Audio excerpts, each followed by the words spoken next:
3 2 1สบายดีเนาะมาทุกคนซึ่งวันนี้สิมาบ่ได้มาเล่นเกมเนาะซึ่งมีคนมาฝากขายดีเกมเนาะซึ่งค่อยสิมาขายดีเกมในช่องของค่อยเลยเนาะซึ่งบ่โกงบ่เขียนแน่นอน 100% เนาะบ่โกงบ่เขียนแน่นอนเดี๋ยวถ้าผู้ใดสนใจอยากซื้อเดี๋ยวค่อยทิมเบอร์แล้วก็ราคาไว้อยู่บนกล้องคลิปเพิ่นได้สิขายในราคา70,000 กีบเนาะมันขายถึกที่สุดแล้วเดี๋ยวเฮาสิไปเบิ่งอย่างก่อนว่าเบิ่งค่ามืดสำหรับสายเปนะซื้อไปเติมอีกหน่อยนึงก็โอเคเลยเบิ่งแม่ลดราคาไปตั้ง 90% เหลือเวลาอีก2วันอีก2วันเนาะอีก2วันซึ่งเบิ่งแม่บัตรลัคกี้รอยัลเพชร4เพชรได้6เพชรเนาะเบิ่งแม่4เพชรกับ6เพชรแล้วก็แม่งเบิ่งแม่สุดตามนี่บักถึก100ปลายตัวละครก็มีแต่49เพชรโอ้ยถึกเกินมีแพนด้าก็มีแต่19เพชรถึกเกินอันนี้สกินเนาะแมวมันมีลาวบ่ซื้อแต่สกินไปก่อนนะถ้าผู้ใดมีเงินอีกหน่อยนึงเปเข้าไปมีแพนด้าน่าจะเป็นน่าจะได้สกินนี้ได้เนาะสกินเพชรเอาค่อยบ่ดินเด้อเดี๋ยวค่อยอธิบายแป๊บนึงแต่ก็สุดนี้โคตรเท่เลย149เพชรเนาะ149เพชรเกือบออกไฟอีกเดี๋ยว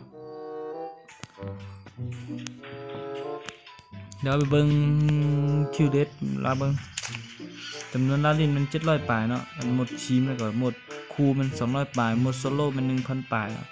อัตราคิวของเราก็ 1.46 ได้เนาะโซโล่แล้วก็ดูโอมัน 1.58 แล้วก็ทีมมัน 2.98 โอ้โหดอยู่ได้จะเป็น3จุดของค่อยยังพอซ้ำของค่อย 2.5 ได้ของเราก็ถือว่าโหดใส่ได้อยู่เดี๋ยวเขาต้องลินเธอเด้อลินเธอเดี๋ยวเบิ่งตัวละครมั้งเนาะมีอย่างไรมีแคโรลีนมิเกลพาโลมาก้าแม็กซิมนิชานิกิตาเทลลี่โอลิเวียแอนดรูเอวาอาดัม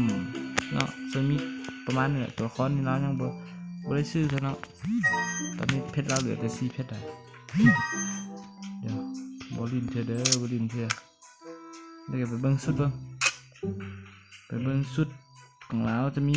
หมวกอันนี้หมวกอันนี้หมวกอันนี้หมวกอันนี้หมวกอันนี้หมวกอันนี้หมวกอันนี้หมวกอันนี้ชุดนี้เรามีว่ะนี่แว่นตาด้วยมีแว่นตานี่อีกโคตรเฟี้ยวโคตรเท่เลยแว่นตาแล้วหมวกคือแต่หมวกเนี่ยแล้วก็เสื้อมีเสื้อแจ็คแดแล้วก็เสื้อกันหนาวนี่เนาะประมาณนี้แหละเสื้อนี่ชุดเจ้าพ่อก็มีอีกโคตรเฟี้ยวแล้วนี่ก็มีเสื้อโกแล้วก็มีแหละแล้วก็ไม่ชุดนี้บางงามซ่อนก็อีกเสื้อนี่ว่ะเขาไปสร้างเราเนาะเขาบู๊ชุดของเราก็จะมีประมาณนี้เนาะเดี๋ยวเบิ้งส่งก็จะมีประมาณนี้แหละเอากระโปรงมาใส่เนาะเอากระโปรงมาใส่มันเป็นลูกชุดใช่ไหม เดี๋ยว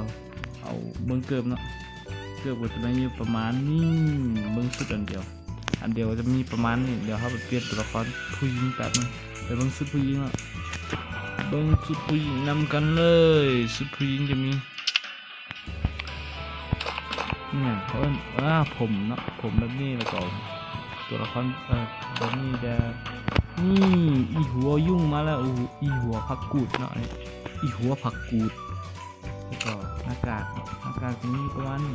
กระต่ายใช่ไหมอีกระต่ายอันนี้ชุดแม่ครัวโอ้โหนมโตจังนมกล้วยเต็มไม่เกินได้เกินส่งเสื้อแล้วตรงนี้อยู่ประมาณนี้นะชุดของเราเบิ้งส่งมันมีประมาณนี้แน่โคตรเฟี้ยวหุ่นดีเกินเดี๋ยวมีประมาณนี้แหละเอาส่งใส่โคตรเฟี้ยวเกิด เกือบก็จะมีเกือบส้นแดงและเกือบโบกแดเกือบผ้าแดโอ้ยคักอีหลีเนาะชุดอันนี้ก็มีอยู่เนาะชุดอันนี้เดี๋ยวไปเบิ่งอื่นๆเนาะอื่นๆของเราอันนี้มันคะแนนแรงเนาะคะแนนแรงของเรามี 6,000 ปลายอันเนี้ยโอชิตันเนาะหินแปลงร่างมี1ก้อนแล้วก็เนี่ยสแตมโคเทนนี่มี152ก้อน52อันนะแล้วก็บัตรเป็นซื้อ1อันนี้มันคูปองลดราคาเนาะถ้าเอาซื้อ500เพชรมันจะลดเหลือเป็น400เพชร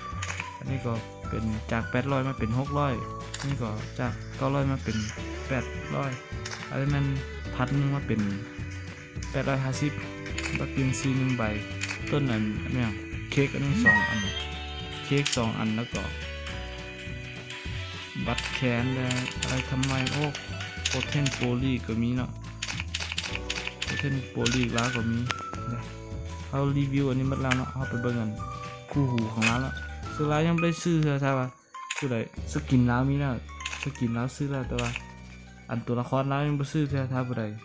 มีเงินอันเปย์ไปนิดอีกหน่อยนึงเนาะซื้อมีพันหน้าสกินร้านซื้อแล้วเดี๋ยวเบิ่งคอลเลคชันเนาะคู่ปกร้านจะมีประมาณก็หูปกอันนี้นะหูปกแล้วก็กระเป๋าจะมีประมาณเนี่ยแล้วก็กล้องลงใจมีประมาณนี้เครื่องซูชิมีประมาณนี้แอร์บัสมีประมาณนี้สกินกรีนมีเอ็มโฟคือว่าโกงนั่นแล้วก็12แล้วก็เอเคถาวรUMP ถาวร MCA1 ถาวรอันนี้สัวค้างนะ2มือสกาไปลึงท้ายแล้วก็ VSS ถาวรแล้วก็ฟาร์มาถาวรอันนี้สัวขาวสกินระเบิดมีอยู่4ก้อนนะสกินระเบิด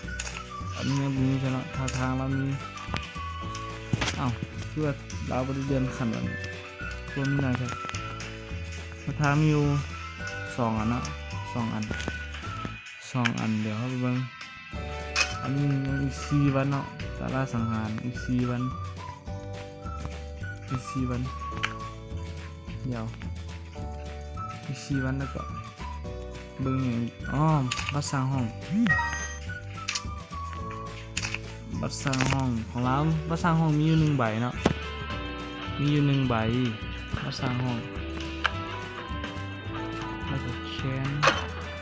คนของเราเป็นแคนกันซ่าเนาะรู้ว่าใครเป็นหน้าแคนเสียพอเนาะมีแต่9คนเนาะก็ผู้ใดสนใจอยากได้อันทักเข้ามาหาเบอร์ของข่อยก็ได้เนาะเดี๋ยวข่อยสิ